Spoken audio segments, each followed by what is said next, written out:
podcast where we talk to smart people, but not necessarily done by smart people? That is an awesome question. This one goes down probably on one of my top 5. Hey, I like nutrition. I like to eat food. This is the coolest thing ever. We're going to do this forever. I wish I paid more attention in that class. You know, I'm going to be honest, I don't understand that. As a man, I don't get it. Welcome to smartpeoplepodcast.com. Hello and welcome to Smart People Podcast, conversations that satisfy your curious mind. Chris Stemp here, and thank you for tuning in. I'm really curious what you thought about the last 2 episodes that John and I did where we recorded by ourselves, released them kind of right back to back. Interested what you thought of that process. We've already seen a lot of emails come in talking about things they learned, things they hope we will do going forward. Really love to hear from you all. So thanks for sending that in. Let's get on to this week's episode. I'm excited to bring it to you because not only have we never covered it, but we have heard from you that this topic or these types of topics are relevant to you and needed. This week, we are speaking with Mary Beth Ferrante about the miracle workers that are working moms. You see, Mary Beth built her entire coaching practice around the difficulties that working moms have. What's it like to go back to work? What's it like to take time off? How do you negotiate higher salary? How do you make sure that you're not pigeonholed into this mom role and not taken seriously professionally? You know, this topic couldn't be more pertinent, especially to me right now. I have my 2.5-year-old and we have another one on the way, probably coming within the next 1 to 2 months. So I see what my wife goes through and getting up and doing your day and acting like everything's normal, even though everything in your body is changing. But not only that, what's it like to have to leave work? How are you judged? I'll just give you a clue on one insight that I had in this episode that I really never thought of. Mary Beth explains how when working moms go back into the workforce after having children, if they have young ones at home and they leave early to tend to those kids, sometimes they'll hear things like, well, why do you get to go home early? Oh, it's just your kids. Can't you deal with it some other way? But then in the same token, if those working moms stay late, they'll get the look or the comment or the behind the back talk that is, I wonder who's taking care of the kids. And just that is a microcosm of the difficulties of being a woman, being a mother, and working in today's environment. Mary Beth is a certified career coach with the International Coach Federation. She's trained in organizational, relationship, and system coaching, and she has chaired national women's organizations and been on the board of directors of the Junior League of Los Angeles. In her previous life, she was the SVP at a top Fortune 100 firm, and she got to see firsthand what it was like to make that transition from a striving, hardworking, powerful woman to a new mom trying to navigate the corporate environment. So I'm going to turn it over to Mary Beth. Hopefully you enjoy this episode. You can find more about her at her website, liveworklead.com.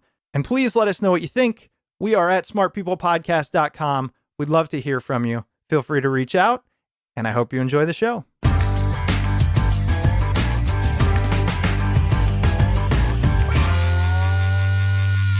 All right. Well, Mary Beth, first, I just want to say thank you so much for taking time away from your 7-week-old and being on the show.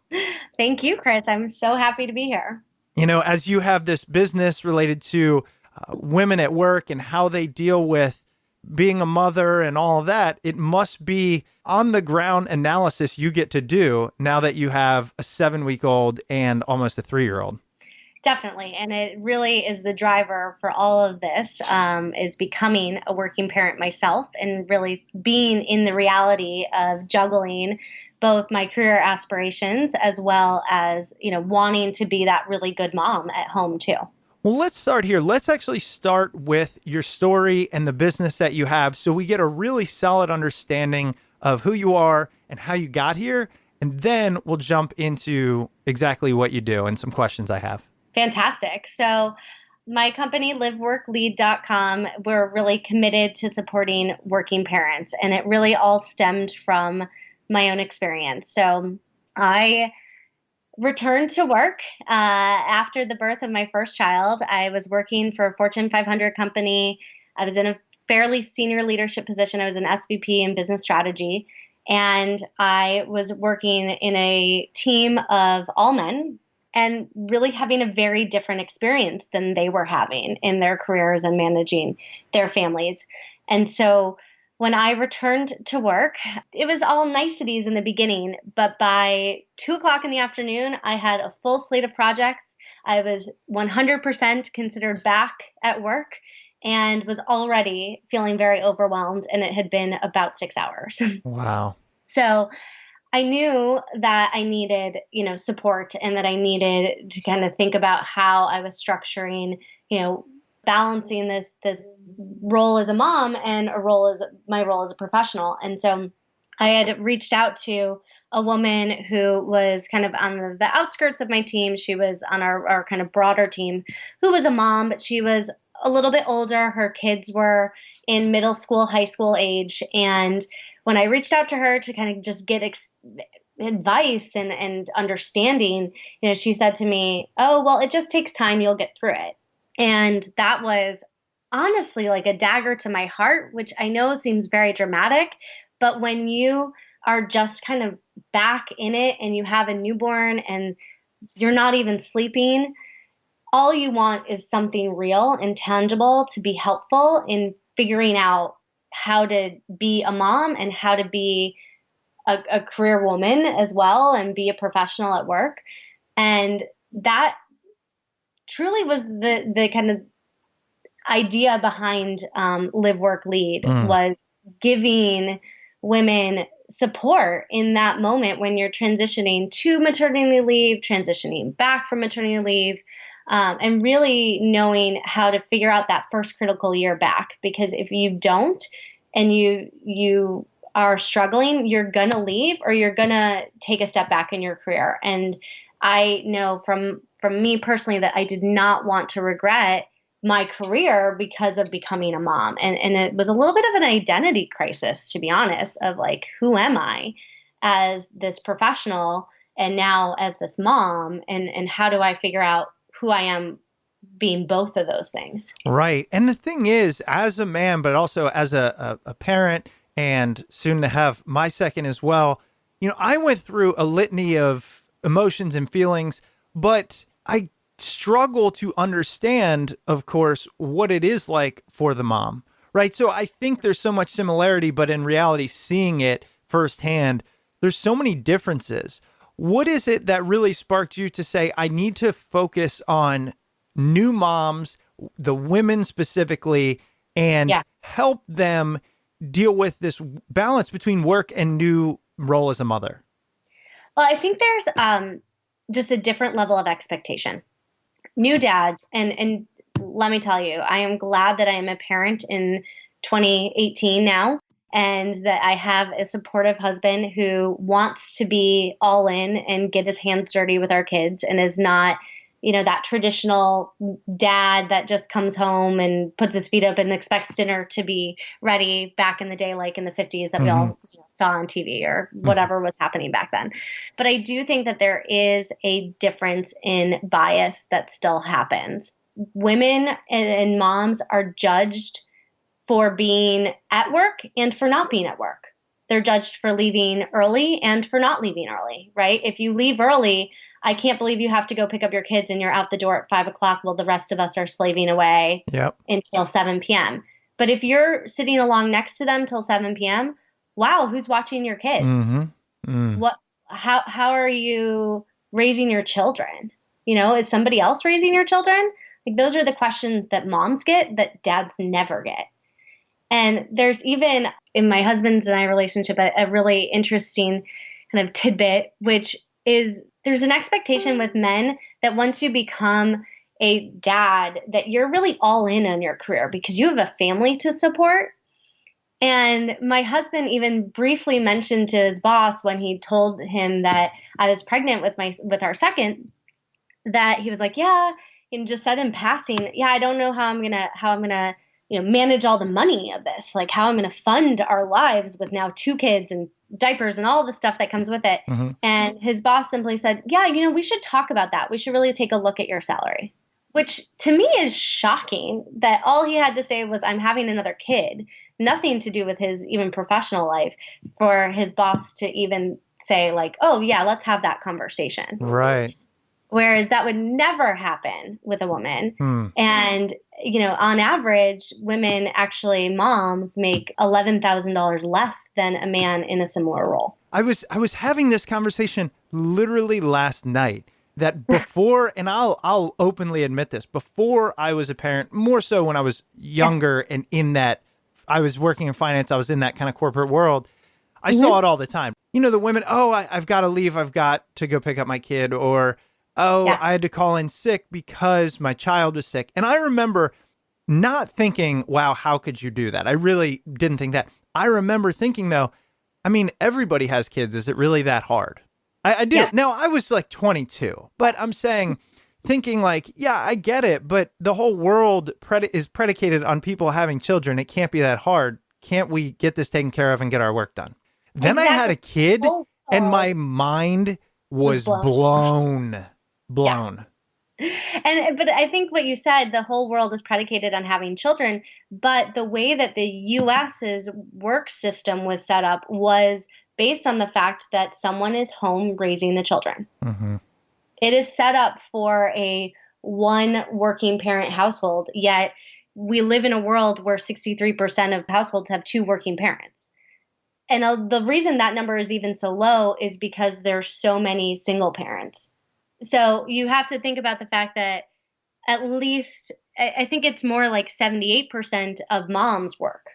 And so you're juggling this world where we're built for one person to really manage the household and manage the children and be able to, take care of them from at least until they're in school. And not that it ends at that point by any means, but that you're at least having them out of the house for a few hours at that point. Mm-hmm. We're not shifting our work environment to support the fact that the majority of households need 2 working parents. Do you see that there's any change coming? Or is there a change happening as we speak? I think there are glimmers of hope. We've got Time's Up right now, Me Too, these huge movements that are happening around women and equity, pay equity, experience equity, making sure that there are safe workplaces without harassment. But I think the other part of this conversation is supporting parenthood. And we have to be in a position where we are giving more flexibility and more maternity leave, paternity leave, both of them. I'm a big fan of both.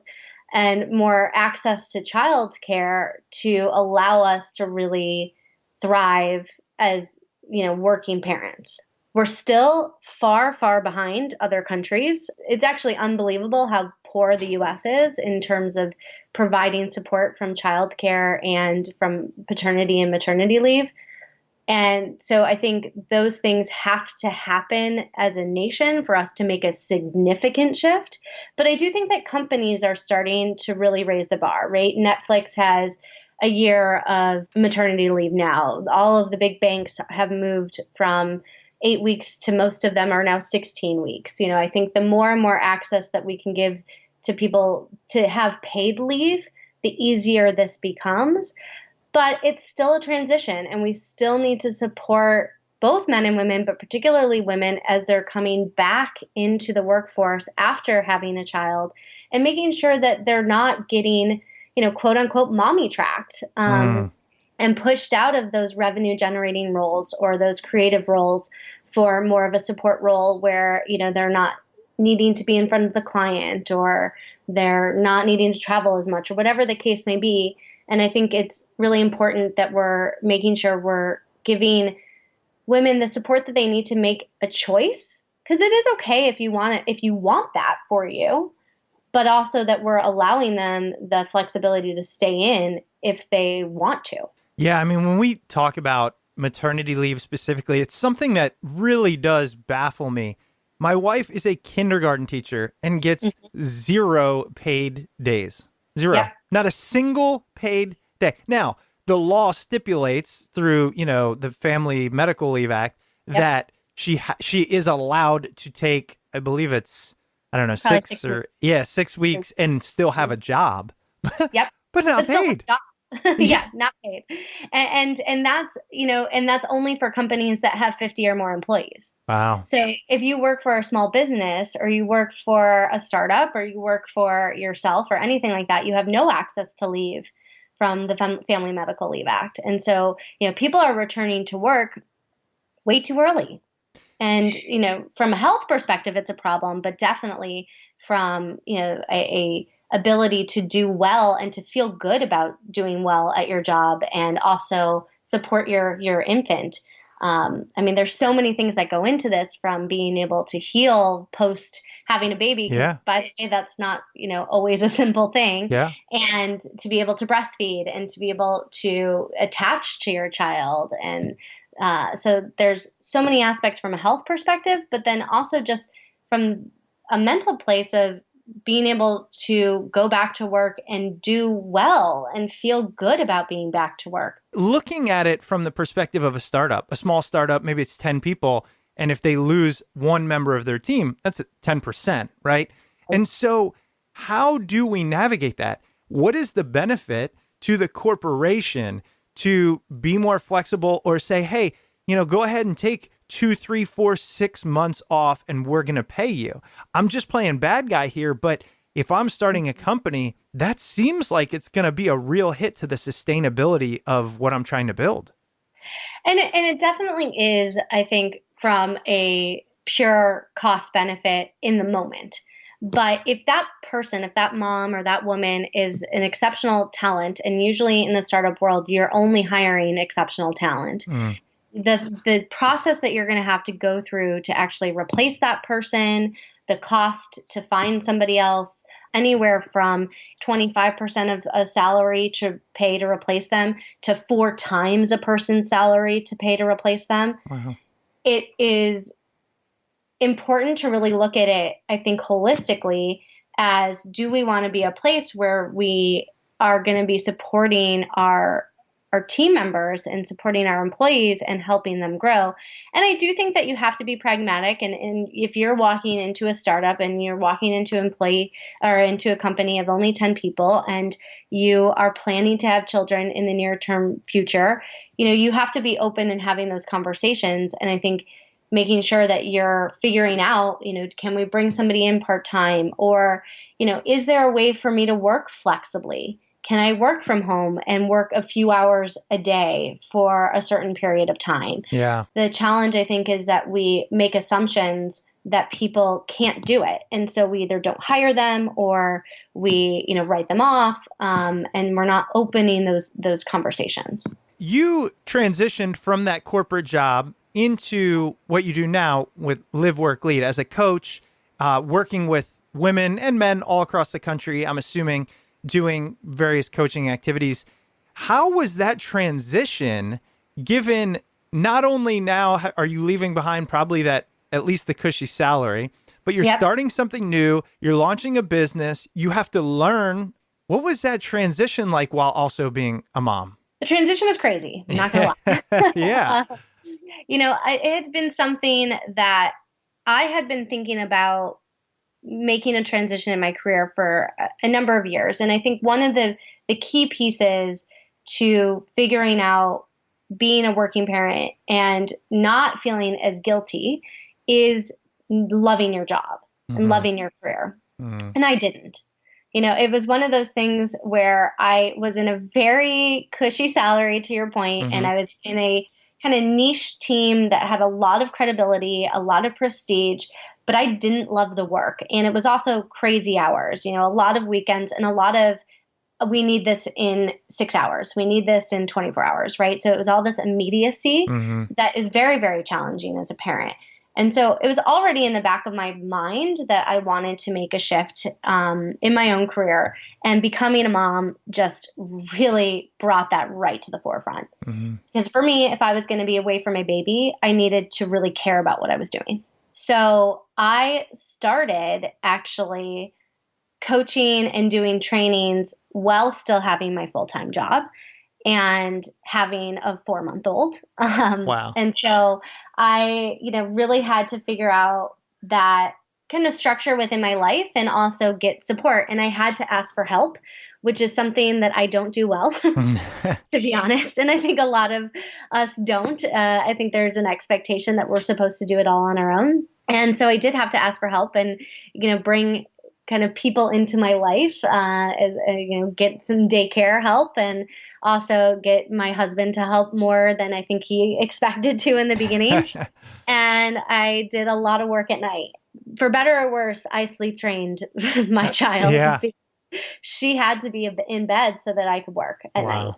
Wow. And so that was a important aspect to this. And so I would work a lot at night and was doing kind of both for a while. And ultimately, I think, when I went to leave my corporate job, there were a couple things in play. One was, yes, I was in a cushy job and it was a decent salary, but the men on my team were still making 30% more than me. And every time I raised it and brought that to the forefront, I was kind of placated to and told that, oh, we're fixing it, we're working on it. But at the end of the day, the numbers were never coming back. Wow. And that was a huge driver for me to say, well, I'm going to leave. And then I think the real kicker is when I actually, made that decision and quit my job and talked to my boss and told him that I was going out on my own. He was like, oh, so you're going to go be a mom. Wow. And I was like, no. But thanks for making this easy on me. Easy. Yep, exactly. It was definitely a challenge. And I think it continues to be now having 2 kids and figuring out the juggle. But, I'm really mindful that it can't all be done in one day. Right. And that it take time. And, I tell all of my clients that you've got to focus on, 2 to 3 things that you're really going to accomplish in the day. And everything else is just extra icing on the cake.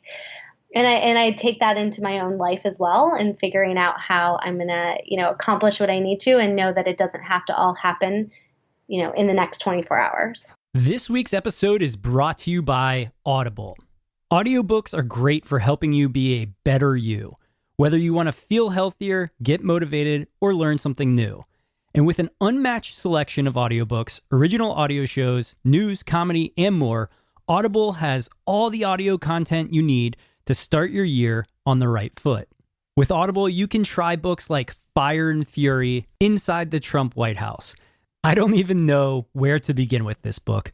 Fire and Fury is absolutely amazing, and it is a fantastic listen. I don't know if I can take it all at face value, but it is absolutely fascinating to get an inside look at the Trump White House by Michael Wolff. When you try out Audible, make sure Fire and Fury is one of the first books you download. Whether it's on your phone, through your car, from a tablet, or at home on an Amazon Echo, you can get through tons of books while doing almost anything. And Audible even lets you switch seamlessly between devices, picking up exactly where you left off. Listen, I'm sure you've heard of Audible, but now is an awesome time to try it out. Start a 30-day trial, and your first audiobook is free. Go to audible.com/smart or text SMART to 500-500. We've never had one of those before. How cool is that? Again, that's audible.com/smart or text SMART to 500-500 for a 30-day trial and free first audiobook.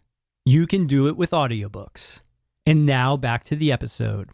Let me ask you on that. Are you speaking specifically if you have your children at home with you, or is that something that you relate to anyone, any parent who is trying to accomplish things?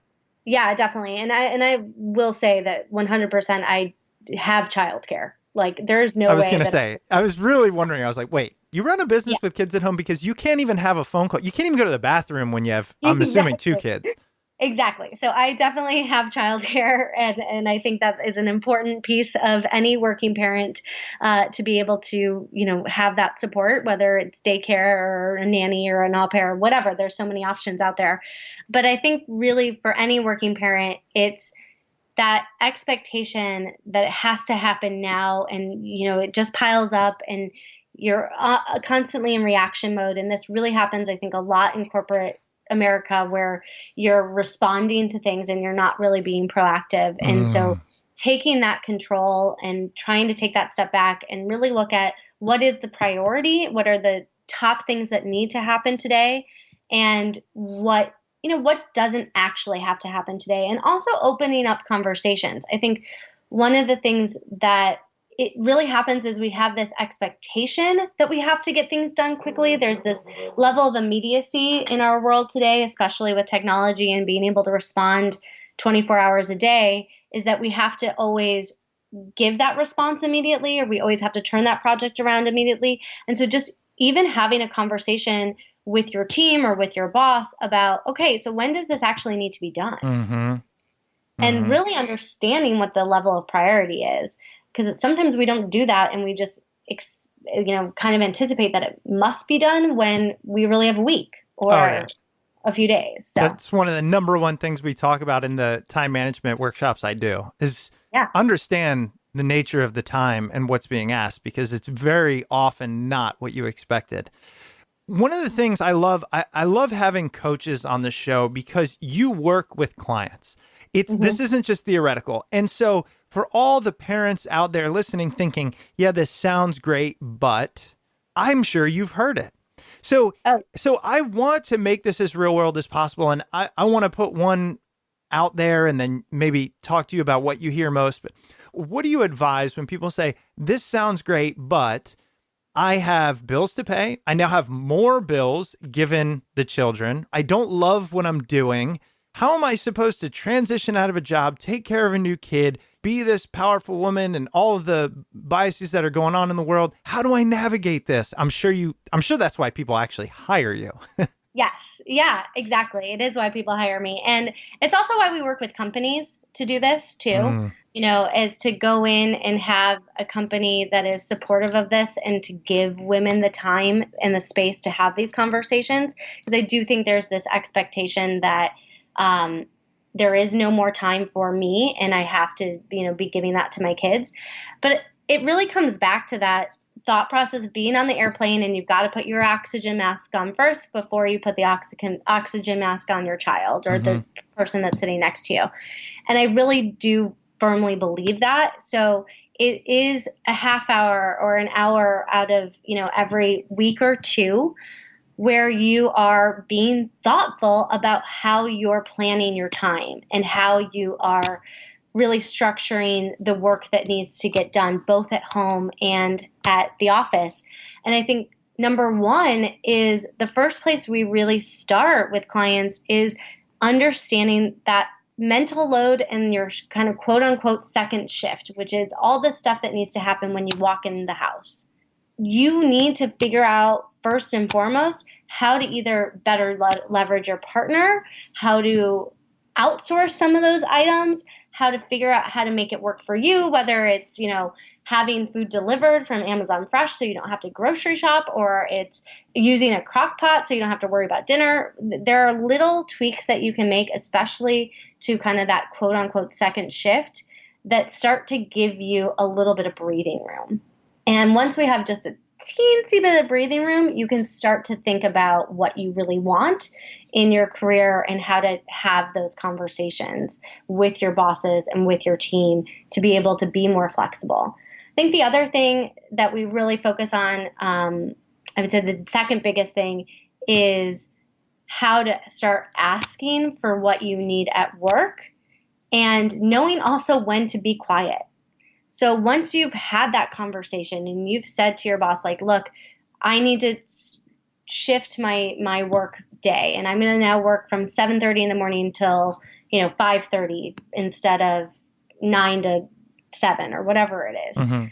Once you've had that conversation and they've agreed, you've gotten the green light, like, you need to stop having that conversation. So instead of every day at 5 o'clock saying, hey, I'm out of here in a half hour, what else do you need?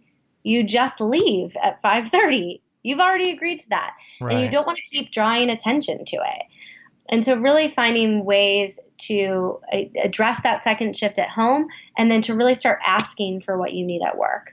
And that creates a little bit more space in your life. I really agree with and love the point you made about finding that little bit of space. It's actually something I have done in the past, some career coaching, specifically with young adults, even college students.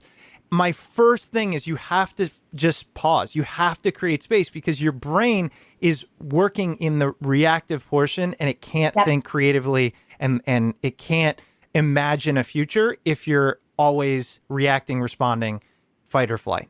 And so I think as a parent and a working parent, you would say, yeah, but I can't make that space. And what you're saying is, first week, let's try and find 10 minutes. Second week, let's try and find 20. And over time, maybe you get to an hour where you get to consider what you want. Next, I wanted to uncover, have you helped women transition into those jobs that they like? Because as you mentioned, one of the hardest parts about being a new mom is if you have to leave something you love, i.e. your kid or kids, to go to something you really don't, that is going to amplify the struggle. So what if I don't like what I do? I'm a working parent. How do you navigate that transition? How do you help them find that next step professionally? Yeah. And I think it's such an important piece to this because I do think that you have to love or at least strongly like what you do to be successful as a working parent and to really go after your own professional goals and not get derailed by the bias that's happening and not take that step back and off ramp or completely leave your job. So it's such an important conversation to have. And I think the first thing that we do is start to, once we've found that hour, to your point from earlier, take the time to really be thoughtful and strategic about the type of work that you want to be doing. I'm a firm believer that you have to play into your strengths and you have to really think about what your natural talents are and where you are going to thrive easily. I think we have this notion that work has to be hard. I don't know if you've ever heard that from your parents growing up, but I always did that, it's called work for a reason. It's a 4-letter word. Come on, we know that. Exactly. Yeah. And I don't think that that's necessarily true. I think, if you're in a place where you're utilizing your strengths and the talents that you have and you enjoy doing it, you're going to do well much easier and it's going to feel much more natural. So the first thing that I do with my clients is really start to look at what are the things that you really enjoy doing, what gives you energy, what lights you up, where do you feel like, oh my gosh, how did 5 hours fly by? I felt like that was 10 minutes because you're so into what you're doing. And for some people, that's really easy. And for some people, it takes a little bit of time for us to figure out what those things are. But once we understand what your strengths are, what your talents are, what you really love to do, then it's about being really strategic about how do we pivot you into that type of work. And, that really gets into kind of a quote unquote traditional job hunt of rebranding yourself, making sure that you're pitching yourself correctly, that you're talking about your experience and your talents in a way that is going to pivot you into the role that you want. That you're not just thinking about your resume as a list of all the things you've done, but is really a way to market yourself into what you want to do. How do we really rephrase things, reformat the work that you love and bring that to the forefront? I think a lot of times people just list all the tasks that they've done. I think the other thing is looking at it from a confidence perspective too. A lot of women particularly struggle with imposter syndrome. And so there's this thought that they can't make a move or that no one will, find them credible. And so really looking at confidence and ways that you can change your body language and start to act in the way that you want to be seen, dress the part, start to do the work, volunteer, whatever it is, to start to do the type of work that's, more in your strengths, the more you're going to feel at ease with it. And then, it's about putting yourself in the right conversations. A job hunt is time consuming and it's difficult, but if you're strategic and you're really thoughtful about who you're talking to and how you're talking about yourself and really making sure that you're pitching yourself in a way that's going to help people help you. Mm-hmm. I think the biggest thing is that people talk about, oh, I just hate what I do, but I don't really know what I want to do. And people don't know how to help you in that situation. But if you're very intentional and you say, I really am looking to make a move into more of a strategic role in digital marketing, well, that's much more specific. And so you can start to have conversations with people around exactly the type of work that you want to be doing. How do you recommend women handle the stress, the guilt? And by the way, not just women, but men. How do we all handle that after we bring a new life into the world and something genetically changes to where we just want to take care of them and shield them? Now we're thrust back into this really 10 hours at a minimum, usually from commute to end. How do we handle that? I think number one is planning. I mean, you have to be really thoughtful about your day. It's important to kind of map out like what would ideally happen, right? Who's taking care of my child? How am I getting to work? How am I, getting them out the door in the morning if they're going to daycare, or transitioning them to a daycare provider in your home? Thinking through what might change at work and the conversations that you need to have before you go back, right? So a lot of the work that I do with my clients is while they're on maternity leave and they're planning to come back to work. And so we're really going through those specific things around daycare, around flexibility that you might need at work, what you need to ask for at work. Are you breastfeeding? Are you not? How does that play into your day? And really understanding all of the things that they need first, so that they can start to plan for them and ask for them. And so then you have mapped out what would ideally happen. Now, let's be honest, 98% of the time, nothing ever goes according to plan, especially with kids, right? But if you have a plan of attack and you've got the diaper bag ready at the door, and you know that when you get up in the morning, you're going to immediately get dressed, and then you're going to go into the baby's room and get the baby dressed, and you're going to be you're taking the morning shift, and maybe your partner's picking them up at the end of the day. You've got to have that plan in place, or it's all going to go awry. So I think being really strategic about the how you're actually going to do it, and then having a backup plan. When the baby gets sick, what do you need to do? A lot of companies, especially bigger companies, do offer some sort of like backup care, but you have to have had your doctor's notes submitted to the backup care, and you have to make sure that all their vaccines are up to date. So even planning before it happens, how you're going to handle something when your kids get sick, or your daycare provider doesn't show up, or you need that backup plan. So being really thoughtful about that as well. And then I think I kind of mentioned this before, but this idea of the second shift at home, and that mothers really end up holding the brunt of that, whether it's prepping for dinner and bedtime and keeping your house clean or not clean, and as my case is, let me tell you, my house is definitely a mess at all times. I think really making sure that you're not just planning for your workday, but you're also planning for when you get home, and figuring out how you can split responsibilities and split them entirely. And what I mean by that is, if you're going to split, if you're in a situation where you have a partner, first of all, because I think that's important to realize that some people just don't, and that's a whole other ballgame. Which, by the way, those of you out there who don't, you're honestly superheroes. Yeah, you just are. 100%. So yeah, yes, completely agree. But for those of you that have that partner, I think when you're planning through, okay, we're going to split up responsibilities, it's also the whole piece of it. So if I'm going to be responsible for grocery shopping, then I'm also responsible for figuring out what we need. If you're going to be responsible for doing all of the doctor's appointment scheduling and, managing the calendars, you need to be the one thinking about when are the signups, when is the next thing that I need to be putting on the calendar, how do I follow up with the doctor? Because I think what happens a lot of times is that you have one person in the household who is responsible for the thought planning and the strategy of the house, and then you're only splitting up the execution. And if you think about it from a work perspective, there's somebody who's in charge of strategy, and then there's somebody else who's in charge of execution. Okay, I gotta cut you off here, because what you said just hurts, because I'm in my head, I'm giving myself a high five. I'm like, oh my gosh, I do so much work at home. I'm such a good dad.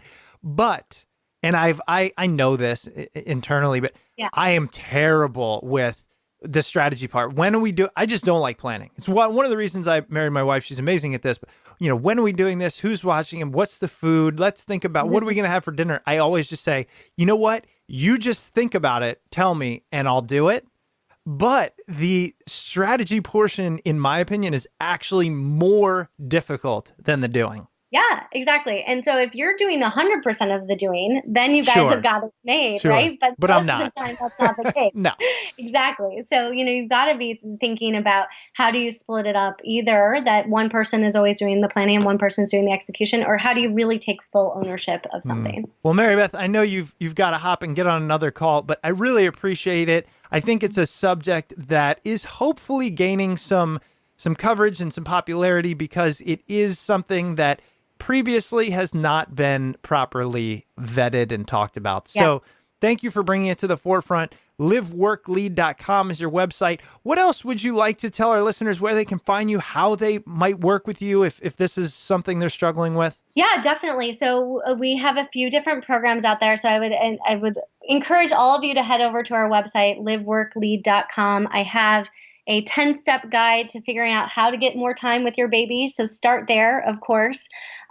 We do one-on-one coaching. We also have a working moms, quote unquote, mommy and me, or not so mommy and me, that is a virtual support program where you can, connect with other moms, have that conversation both around career and about being a new mom.